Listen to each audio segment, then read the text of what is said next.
Okay, I'm everybody. here. Sorry, I'm here. Did you? Yep, I was just reading who was absent. Sorry. Yep, you're good. So today we're going to start and finish chapter 14. There will be no quiz this weekend. Thank you. You're welcome. The next assessment will be during final exam week. Final exam will be the last whatever we cover. So it'll be 13 and 14, possibly 15 and 16, possibly just 15, as in 13, 14, 15. It all depends on what we cover next week. And that'll be on your final exam only. It'll open up 8 a.m. Monday, May 10th, and close midnight Friday, May 14th. Let's start chapter 14. Emotional and social development in early adulthood. This is for just about every one of you. So, what happens? We see more transitions, right? We're going to start to develop our identity, solidify it. We're going to start to seek close, affectionate ties, develop new family units, become parents, and mastering tasks of our chosen career. When they ask people between 18, 21, 22, 25, and 26 to 29, you feel like an adult yet? Most really don't until, I mean, you could say the most because it's over 50% at 22 to 25, but you really don't see much of it until 26, 29. I was already having kids and still not feeling like an adult. I just started feeling like an adult. So it's different for different people, I guess. Emerging adulthood, a distinct period of life between adolescence and adulthood is defined by that feeling of being in between. You're exploring, searching for an identity. You're still self focused and you're lacking obligations to others. There's a lot of instabilities, but a lot of possibilities. We start to explore alternatives in education, alternatives in work, alternatives in our personal values, our behaviors, and the routes to adult responsibility vary in when and in what order. Like I said, most people probably feel like an adult before they start having children. I didn't. We also start to develop a more complex self concept. So, identity development in emerging adulthood. It's about exploration and breadth, like a lot of different things, and in depth. And now pick a thing. I want to get really involved in this emo scene or whatever it is, right? So, depth and commitment. Those who have depth and commitment are higher in self esteem, well being, and adjustment. But if there's too much breadth and not enough depth, you got poor adjustment. You got some anxiety going on. You got some depression. You got some deviant behavior, breaking the law. So there's this dual cycle model where we fluctuate between in depth exploration and then reconsideration. What about this entitlement, the sense of entitlement everyone's talking about, right? The generation me. Is there increased narcissism and materialism? Not likely, right? Evidence suggests not really. We've always been this way. It's just what we have available. We also see greater involvement in volunteerism, even in community service. And lastly, we see voter turnouts higher in the most recent generations than we have in previous ones. What about religion? Religion affiliation declines during emerging adulthood. More than one third of the US between 18 and 29-year-old are unaffiliated with a particular faith. It remains more important to American young people than in other developed nations, however. Many will construct individualized faith, weaving together diverse traditions. These are associated with better adjustment, but the exception is with sexual minority individuals, those who are, LBGTQAI plus. Okay, yeah, so as whatever, not affiliated with religion. Cultural changes. Let's see. Entry level. So when it comes to whatever, cultural change, entry level positions require more education today than they did years ago. Wealth, longevity, uh, free wealth and longevity, free young people from immediate entry workforce. Um, when it comes to emerging adulthood, it's largely limited to the middle and high socioeconomic status industrialized nations. And we will see this discrepancy between the low socioeconomic status and the wealthy. All right. I won't ask anything about that because none of that made sense to me either. What about risk and resilience in emerging adulthood? Factors that support smooth transitions to adulthood are our cognitive attributes, how we look at things, our emotional and social attributes. What kind of emotional intelligence do we have? Do we have an ability to regulate ours, identify others? Do we have good social networks? Social and financial supports, the relationships we have with our parents. Now, some factors contributing to poor adjustment, having multiple negative life events, and if your parents are overprotective or helicopter parents. Okay, let's talk about sexy time. Intimacy versus isolation, right? Eric Erickson said it's that early adulthood that we decide, do we want to get a bunch of cats or do we want to find a partner in crime? So, intimacy, where we make a permanent commitment to an intimate partner. There's your cat, giving up some independence and redefining our identity. A secure identity is associated with remaining faithful. This fosters favorable friendship and work relationships. Now, those in isolation, they are hesitant to form close ties. They're afraid of losing their identity. They're competitive. They reject differences that are threatened by closeness. So, successful resolution of this phase, this stage, will prepare the individual for middle adulthood and generativity, the ability to make something productive of yourself. Early adult transition, we start to dream. Our dreams guide our decisions. Men, over uh, more often than not, will focus on their careers. Women, more often than not, will focus on both careers and marriage more than men. There's this age 30 transition where men begin to settle down, and women who are unsettled are focusing on their occupational and relational commitments. But there's this social clock. This is an age graded or an age related expectation that for life. Uh, we see greater deviation than earlier generations. Uh, Adhering lends confidence and social stability to the social clock, uh, and it's thought it to be risky to craft a life of your own and not follow the, well, I'm in my 30s, I should get married. So, some gender differences in mate selection. Women, more than men, will focus on their partners who have financial status, intelligence, ambition, moral character. They're often the same age or slightly older, and they seek psychological intimacy before physical intimacy. Whereas men, focusing more on the attractiveness of their partners and the domestic skills, they also prefer younger partners and they want sex. Mate selection. Most will select partners similar to themselves. Remember, similarities last, opposites attract. The gender differences that we see are influenced by the evolution, right? The evolution of humans, of animals. We have this according to the parental investment theory, we have this division of labor. We seek different attributes in our partners that aids in reproduction. It's also influenced, our mate selection is also influenced by the biological demands, meaning,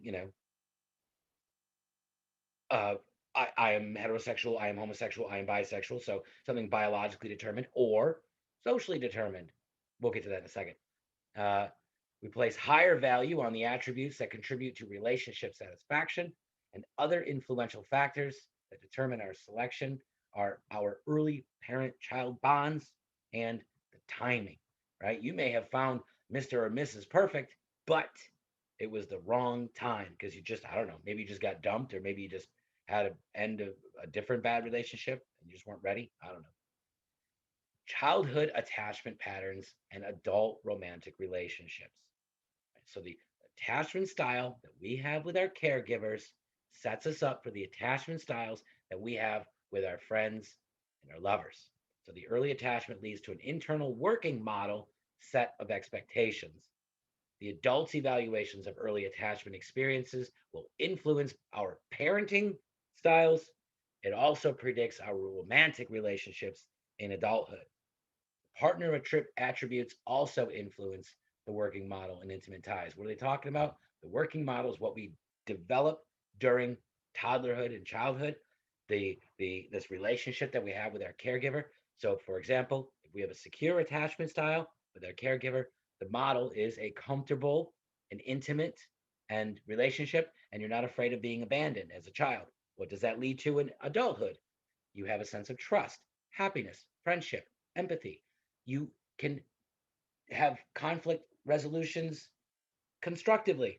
You can, it's not just I'm not talking to you. You're like, let's discuss this. There's the avoidant attachment style, whereas children, we develop a sense of independence, mistrust, anxiety about getting too close. And so as adults, when it comes to relationships, it's we find it hard to find lovers, uh, find it hard to find casual sexual encounters. We experience jealousy. We have this emotional distancing. We have a lack of support. We have unrealistic beliefs. And then the third, it also the second insecure attachment style, resistant. We seek quick love, also known as like anxious, ambivalent. So we seek quick love. We want this complete merging, right? So what happens here? More jealousy, but desperation. We have these emotional highs and lows. Support we see is not helpful, and we're quicker to express anger and fear. We're afraid uh, that people are gonna, whatever, abandon us. It's the opposite of secure at the top. The triangular theory of love. Our values will shift in emphasis as relationship develops. So we have passionate love in the very beginning, a lot of sexual attraction. We also have companionate love, where it's this warm and trusting affection. That's kind of a lot of intimacy, a lot of commitment. Then you have compassionate love, where you are more concerned for your partner's well being. Beginning with the passion gradually fades while intimacy and commitment strengthen. Communicating commitment and intimacy within the relationship, as well as having constructive conflict resolution, is a good predictor for relationship satisfaction. How do we keep love alive? Make time for your partner. Tell your partner that you love them. Be available when your partner needs you. Show interest in the things that your partner does. Tell your partner secrets. Open up to your partner. Try to understand why your I don't know, your partner did something that upset you or disappointed you, and forgive that person. Our culture has an impact on how we uh, form relationships as well, right? Even the experience of love, right? All cultures experience love, but we express it differently, and it starts differently. So in Western cultures, passion and respect are the basis for marriage. They say that love is a prerequisite for marriage. Got to be in love to get married, right? It's not like some Eastern cultures where arranged marriages happen. Um, they see in Western cultures like ours that being dependent on your partner is kind of immature.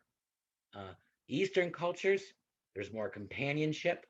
They deal with practical matters and obligations to others as a basis for choosing a lifelong partner. Uh, that dependency is viewed as a good thing, and arranged marriages are used with the intention of building love over time, and that commitment is a key component. Friendships in early adulthood. Friends are usually similar in age, sex, socioeconomic status, and interest. Friends enhance our self esteem, they offer support, they make life more interesting. Our friendships, when it comes to that, we want trust, we want that closeness, and we want loyalty. Social media has allowed us to expand our network of friends, and now at this point our siblings become more and more our friends. They become more frequent companions. A lot of it is because we share background experiences, right? So we have similar views and values. Same-sex friendships. Women, uh, the relationships they have with other women are more intimate. They have higher expectations. More than men, they prefer to just talk. Men, more competitive, and that gets in the way of any intimacy that could happen. Uh, they prefer to do something. Let's go on a bike ride. Let's go build something. Let's go throw a ball, right? Uh, Longer lasting friendships, the more longer lasting, the more intimate they are. Our preferred companions and confidants for single adulthood. Other sex friendships, these will increase during our college years as we settle into our working roles. After marriage, we see a decline in other sex friendships for men, but you continue to see a rise for women as they go to work from the workplace. Educated, employed women have the largest number of other sex friendships. There are benefits to both. Men, by having other sex friends, they are now provided more opportunities for emotional expressiveness. Women, they can gain new objective points of view. Let's talk about La Familia. Okay, so early adulthood, at that point where you are now, you're leaving home, you're joining families in marriage, you're becoming parents. In middle adulthood, you're launching your kids. You're like, get out. In late adulthood, you're looking to retire. You're going through the aging process. And eventually, if you have a spouse, one will die. So within each transition, I know it's very morbid and very sad, but it's a reality. It happened to your grandparents and their parents and their parents. And right, exactly. Okay. Stress we see once again, we knew this already when it came to adolescence and changing different grades and things. It's the transitions to the next one that we feel is, most stressful. Now, leaving home. The average age of leaving has increased over the last 60 years. Why? A major factor is because we are more dependent on our parents financially. More than 50% of people will leave their parents' house and then boomerang back briefly. Culture, socioeconomic status, ethnicity all affect the ability to leave, as well as they having the interest in leaving. Parents who are highly committed to helping young people move into adult roles. Leaving home early is linked to a disadvantage. Don't do that. Some trends in marriage. People in the United States are married, around the world actually, they're marrying later. 70% of us will marry at least once, but we're seeing fewer marriages. Okay. Uh, People are either staying single, they're deciding, let's not get married, let's just live together. Or often the case, we're going to talk about divorce later, people tend to get remarried after the divorce, but not so much anymore. Marriage is valued for its public legitimacy, its show of commitment, and the financial and legal benefits. We do see some significant gains in the legalization of same sex marriage. Now, there's the traditional and the egalitarian marriages. A traditional marriage, there's a clear division of roles. The traditional marriage, woman will care for the husband, the children, and the home. The traditional marriage, the man is the head of the household and the economic support. In an egalitarian marriage, where the partners see each other as equals, they share authority. There's a balance and attention to jobs, balance and attention to children, the home, to each other. Most well educated women expect this form of marriage. Attitudes associated with women doing less housework, there's no compensation by the men for the less housework that women are doing. Transitioning to marital life, there are some challenges. How do we define what our roles are? Right? How do I know what you do and what I do? Do you do the garbage? I do the dishes. Is that our thing? Or we both do the dishes?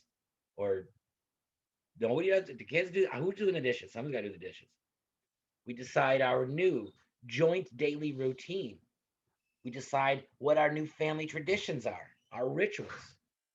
We have additional decisions for couples of mixed races and backgrounds, right? So we're going to go to the cookout or we're going to go to the barbecue. Yes, there's the difference.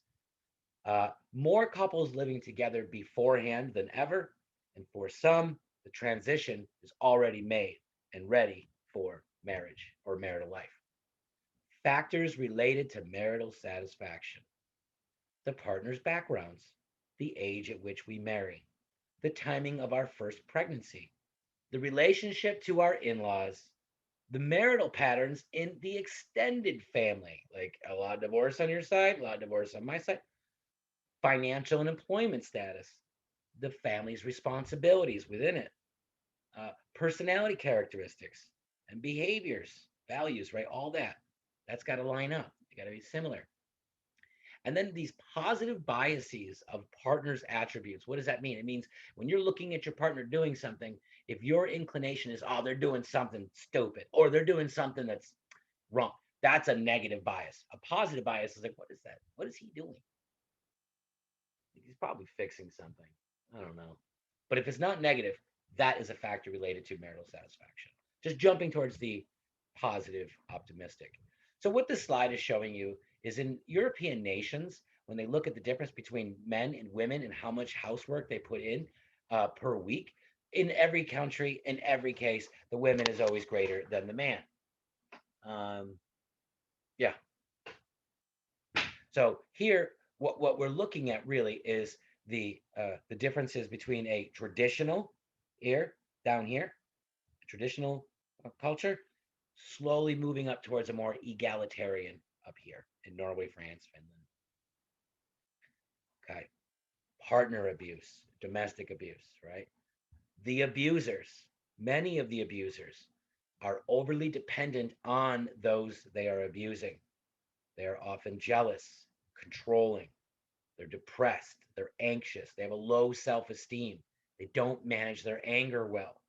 And they attribute the blame to the victim, not themselves.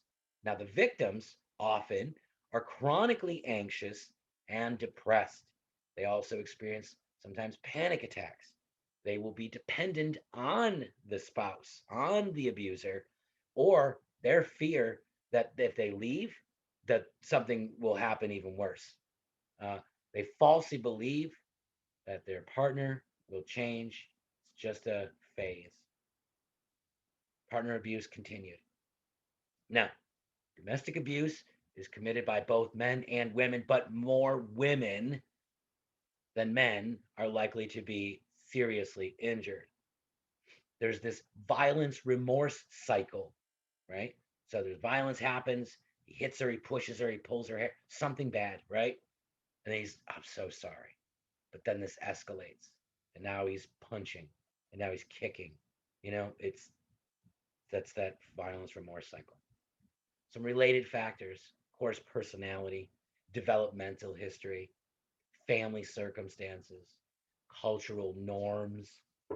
Resources that we have include crisis hotlines, shelters, and therapy, even for the perpetrators.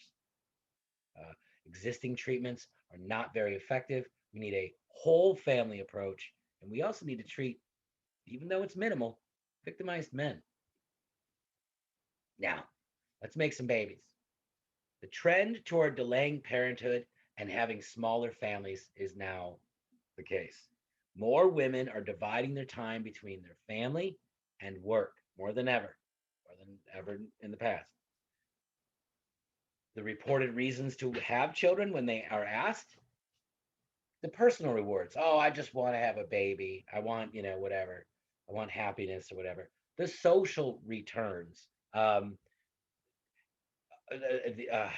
some people believe that when you have a kid, that eventually they're going to take care of you and something, and they're going to, if you fall down, they're going to come pick you up or help you financially. That's not the case. People don't do that. Kids don't do that. They leave you and they leave you high and dry. And then there's this whole, continuation of the family lineage, right? Of the name. Now, there are some current concerns when we have kids. We lose our freedoms. We have, especially for women, role overload. And then some of us are not ready. And then also, they say that by the age of 18, that child has one way or another cost you about $300,000, either in lost income or money's spent on their lazy, good for nothing, ungrateful buns. And then also, another cost is a woman's career. Every time she has a baby, there's a pause. She might be, climbing the corporate ladder and, here's a baby. And then here goes time. Time's still elapsing, but she's not growing, but she's not going up. She's just taking care of the kid. And then up, she tries again. Another baby. That's it. Stops again. Where now, if you go to the same amount of time that's elapsed, here's a male and here's the female, right? Just because she's out of work. Transition to parenthood. The parental roles often become more traditional with the first birth, and then with the second one, it's a little less traditional, and the father gets to help a little bit more. Almost like the mother is saying, all right, you saw how I did it with this one. Now it's your turn. Take care of this one. A little more. Typically, there's a mild decline in the relationship satisfaction. Sharing childcare predicts happiness. Later parenthood eases our transition because to parenthood because we have higher occupational goals achieved. We have more life experience, and we've developed a stronger relationship with our partners. Now, parenting young children, effective parents work together as a co-parenting team. The challenges: we have few societal supports. It's hard to find childcare. The benefits: we have expanded emotional capacities, more meaningful life, and greater psychological well being. Now, parenting adolescents brings sharp changes in parental roles. Some of the challenges: increased bickering over everyday issues, a dip in marital satisfaction and life satisfaction. When it comes to educating parents, we have parenting books, magazines, websites, social networks, social media, especially for mothers.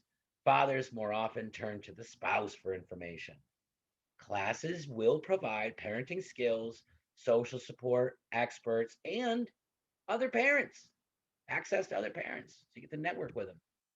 Now, now, let's say you didn't find a love, you didn't get married, you didn't make a baby, and now let's just say you're single. Or let's say you're just, you're not married or you're not in a relationship, you're not cohabiting, nothing. You're just single, right? There are more single adults that are either marrying later or not at all or divorcing. And we see an increase of 8 to 10% who remain single for the rest of their lives. The gender differences we see are that women are more likely to stay single. Highly educated women and less well educated men are more likely to be single once they reach the age of 30.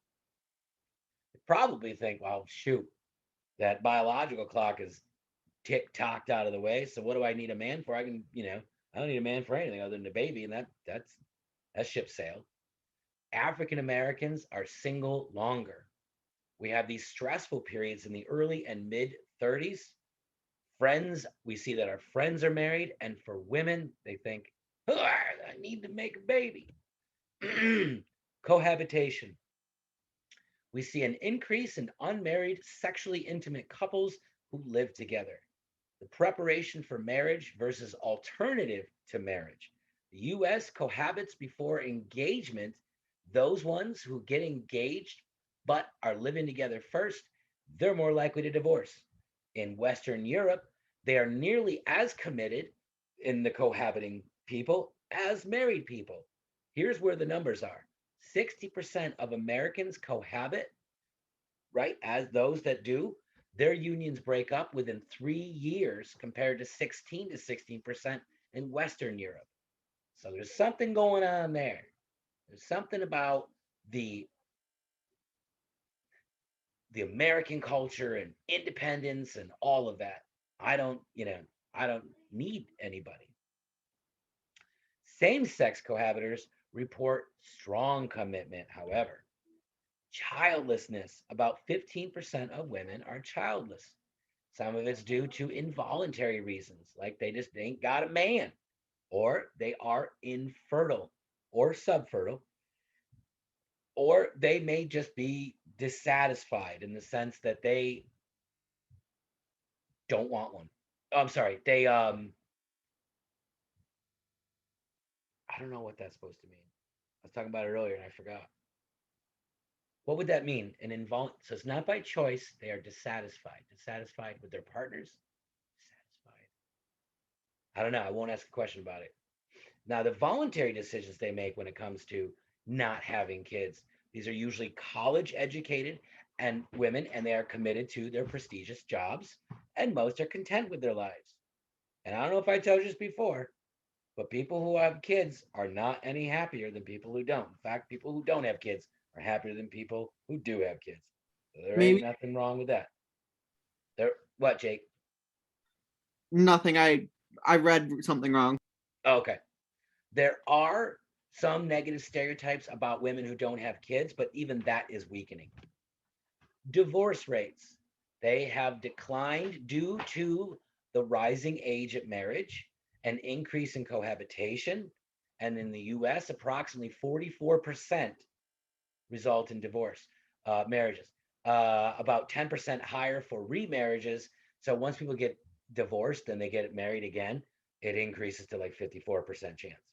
The most common times are during the first 7 years or when we transition to midlife. And of course, young children and adolescents are involved.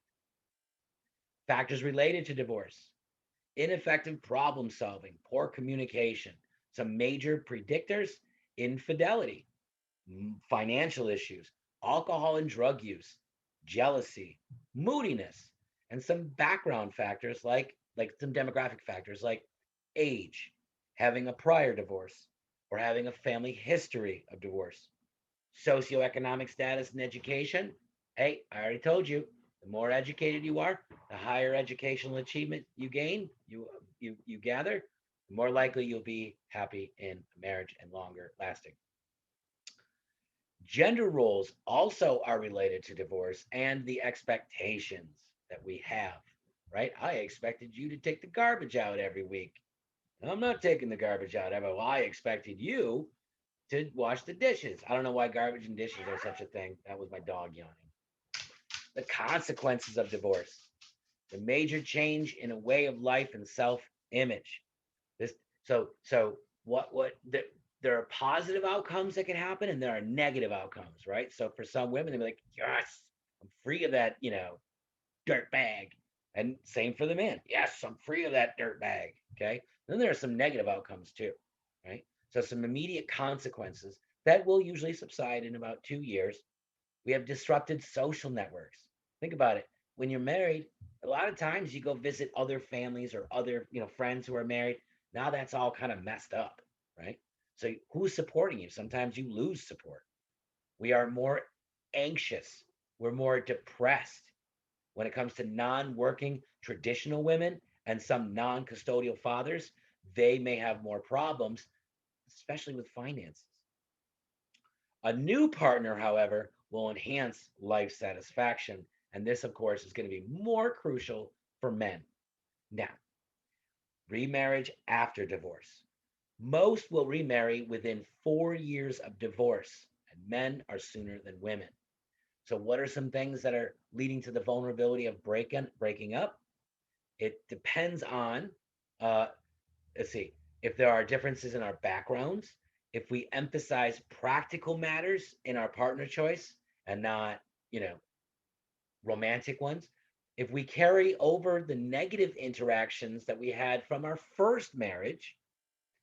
Also, if we've already gotten married once, we might see that, divorce is an option, is an acceptable option. So we're more likely to say, I've already done it once. It takes 3 to 5 years to blend a new family. Education, couples, and family counseling can help. So when it comes to these different styles of parenthood, we have step parents, we have single parents, which is the never married single parents, we have gay and lesbian parents, step parents.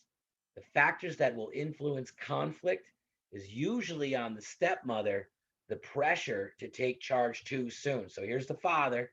He's like, I need you to do things like you're the mother too soon. Also, the step parents may be inexperienced or they have unrealistic expectations. I'm going to come in and I'm going to be the best stepmom and da da da da. Stepmothers experience more stepchild conflict.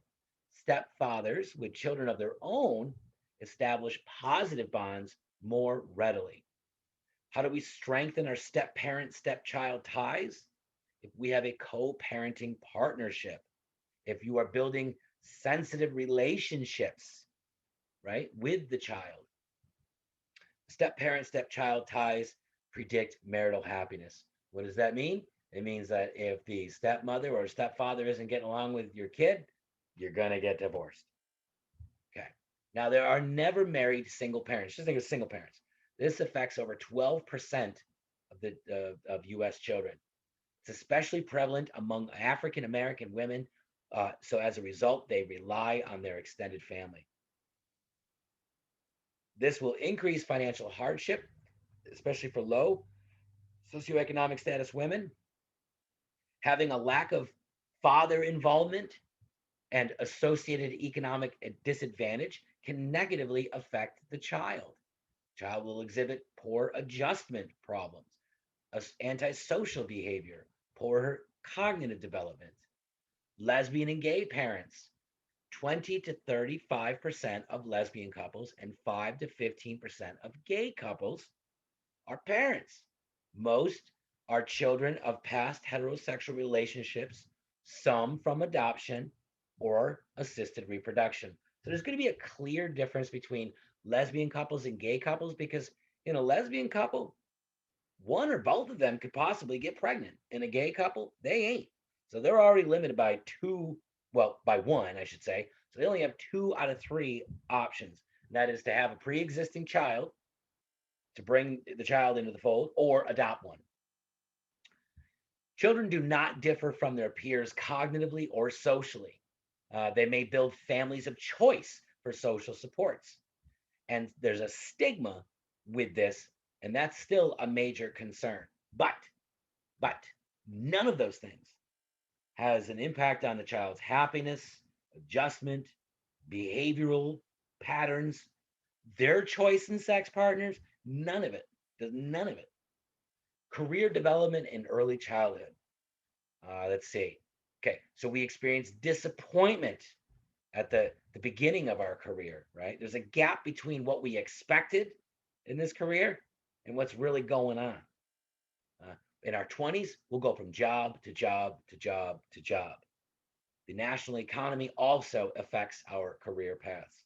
If it's poor in one area, if it's great in, say, manufacturing, they're going to advertise a lot, they're going to teach it a lot, they're going to share it a lot, and people are going to join it a lot.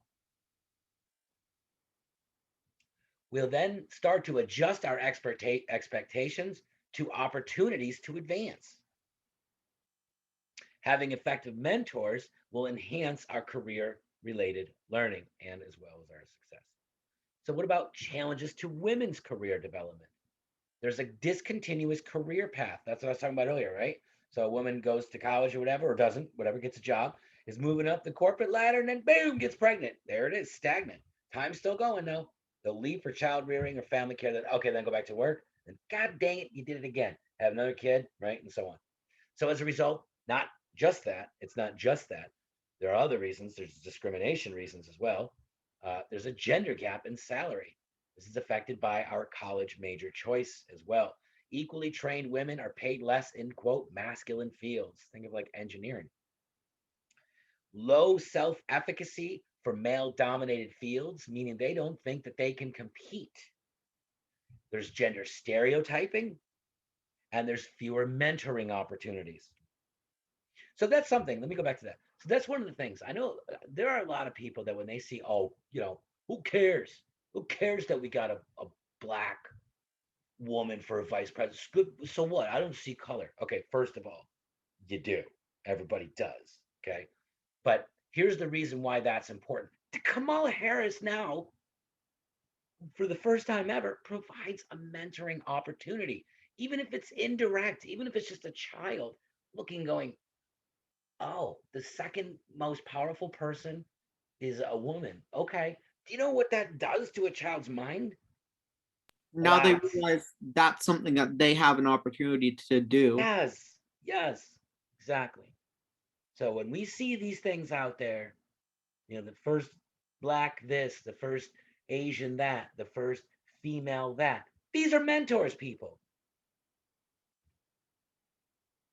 It's not just one person. It's not, I don't see sex, I don't see color. I know I'm getting upset again. Sorry, guys. All right.